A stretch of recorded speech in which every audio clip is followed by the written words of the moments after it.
Hey, Sully, how are you? Cole said, "Oh man, Minnick's gonna give me a whole bunch of crap here. We're a little bit late." He was late, and then he had the problem with the connection there on the first time. I don't know He if got Cole's bringing his A game today. he got nervous. You make him nervous.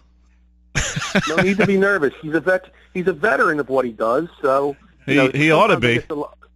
Lines get crossed sometimes, but that's all right. So we're all set. So what's going on? McGarry got rolling, so it's hard to break him off when he gets rolling. You know how he is.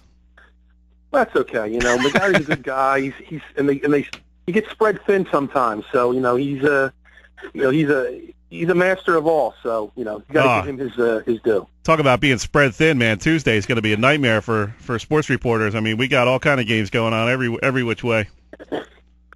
Yeah, it happens every year. It's no surprise, and maybe you wish that those powers that be would look at the big picture and realize that they could get a little bit more attention to their given activity if they were to spread things out a little bit more. But they do it the way they do it, and what can you do? It's the nature of the business. So when it comes down to covering an event and getting people out there, there's only so many people to do it, and you got to go with what you think is going to be the best thing for your organization. So, in the long run, maybe a few people get the short end of the stick, but until they want to change that, that's just the way it's going to be. Kevin, let's talk some playoff baseball. We got some great matchups, particularly in South Jersey 4 and 3. I mean, you look at that South Jersey 4. Lenape with a huge win over Eastern, knock out the top seed. They're going up against Rancocas Valley, and the other semifinal, two red-hot teams in Southern Regional and Egg Harbor Township. Yeah, I think I've written about it, and I think I told you last week or the week before too that 4 was a group that the seeds, when it comes down to it, just was a matter of who was going to host the game, and that's about it.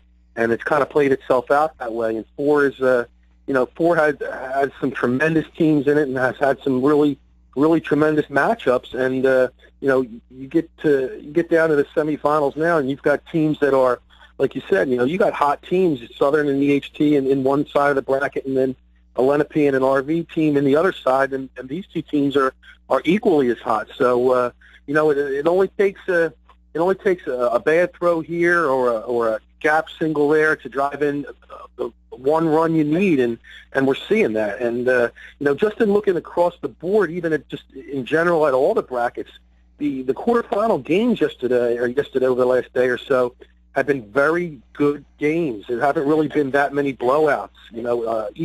EHT knocking off Clearview 15-6 was probably the biggest spread of the quarterfinals. But if you look in 3, every quarterfinal game in 3 was close. 3 one-run games, and Lacey knocks off Mainland by 2 runs.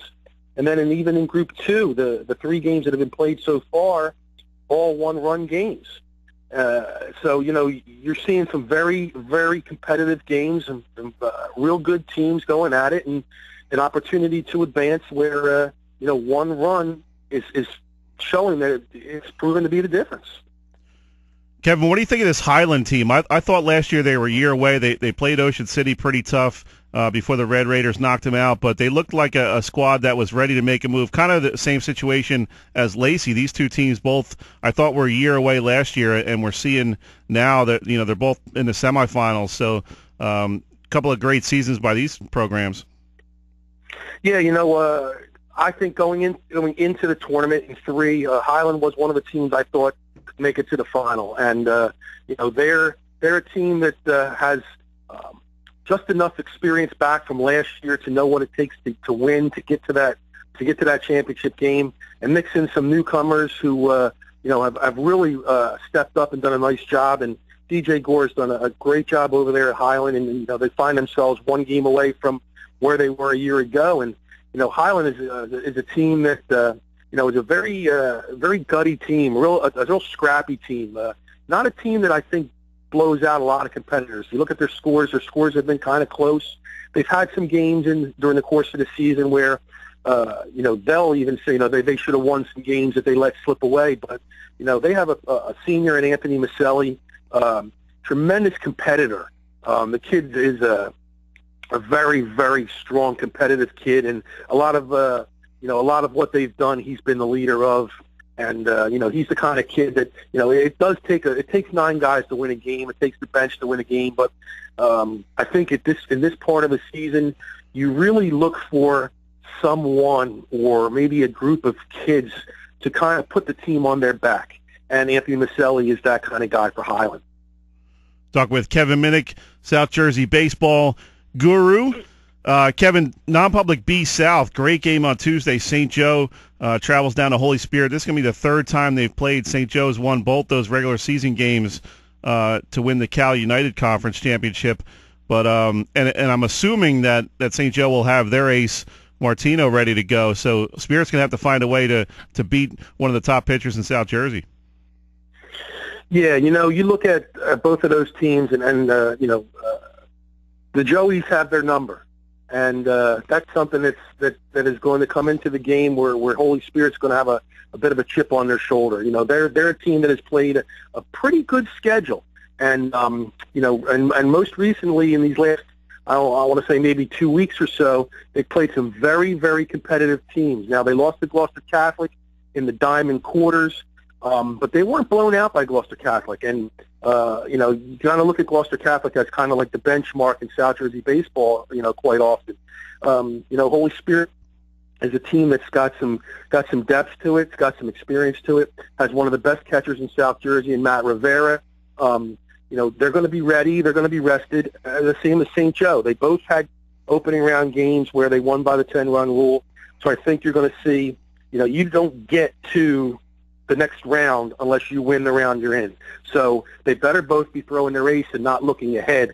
So, like you said, I think Marino's going to pitch for St. Joe, I would assume, and we'll see what Spirit does. But this is an opportunity for a Holy Spirit team to really show itself and see what it's all about. And on the flip side, you look at a St. Joe team that's had a pretty decent season. Can they beat the school, which is probably one of its biggest rival between them and St. Augustine, in across the board in all sports? Can they beat them a 3rd time? And that's always been a difficult thing to do. So obviously I think that's going to be a game that's going to be emotionally charged by both teams. I'm sure the fans are going to be into it as well. So, that's one of them games where you look at the schedule and you say, oh, man, they got that game's on Tuesday, and they got this game on Tuesday, and you don't know which one you want to go to. But, obviously I think, for those that follow Cal baseball and those in that area, that's a monster game for them to check out. And Kevin, I think the coolest thing about the way the schedule's worked out is on Tuesday, pretty much all these teams are going to have their aces ready to go because of the long weekend.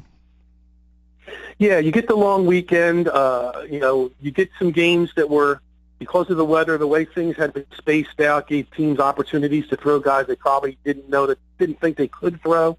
But having these couple of days off will definitely help. And like I said, you cannot look ahead when you get into the tournament. You've got to win the game you're playing, and then worry about the next one when the time arises. So for a coach to hold somebody back now, from my perspective, would not be the prudent thing to do. You've got to win with what got you there, and if that guy's available, I think that's what you got to have to throw. Oh, you got to go with your ace. If they're available on Tuesday, I don't think there's any question.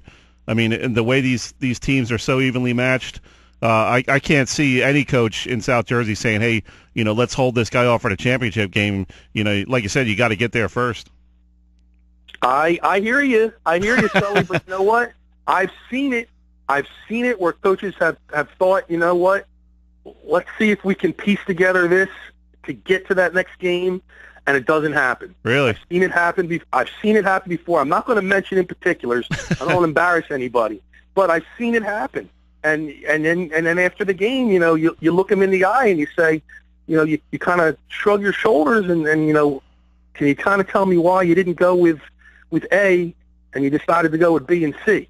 And that's what happens. They're looking to for that big piece, that final prize, and in hindsight, they look back and, I probably shouldn't have done it. So that's, it has happened.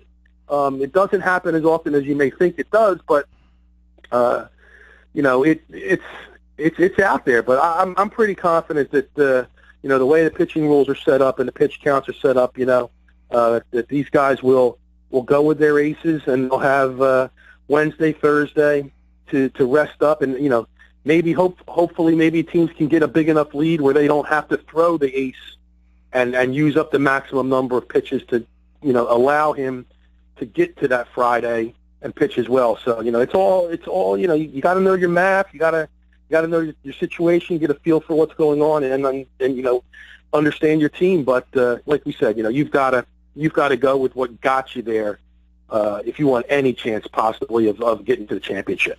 Yeah, that's going to make for a real interesting situation. Suppose you have your ace and they're at 68, 69 pitches in the fifth inning, and you got a 5-run lead. Are you tempted to take him out and have him ready to go for Friday or whatever, or whatever the pitch count thing may be, or do you say, hey, let me just have this kid finish out the game and secure the win?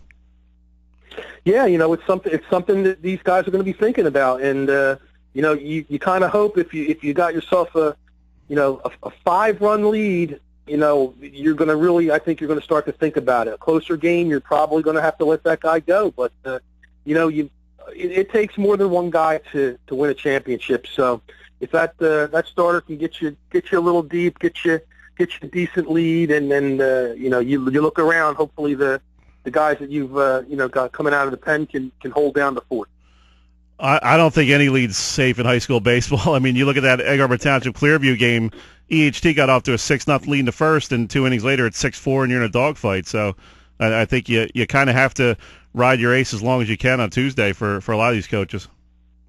Yeah, I mean, like we said, I think that's the objective, and that's what they're going to, and that's what they're going to do, and then worry about the consequences later. Good stuff as always, Kevin. We'll catch up with you next week. I know there's a lot going on this coming week, so we'll see what happens, and a lot of great games on Tuesday, and might just have to throw a dart at a dartboard to figure out which one to go to. Sometimes that's not a bad idea, Sully. Sometimes. All right, man. Enjoy your holiday weekend. Appreciate it, Kev. Hey, you too. We'll talk to you next week. All right. Thanks, bud. That was Kevin Minnick of the. Oh, I almost said the Courier Post. He's no longer with the Courier Post, but he's still a South Jersey baseball expert, and we enjoy his commentary every week.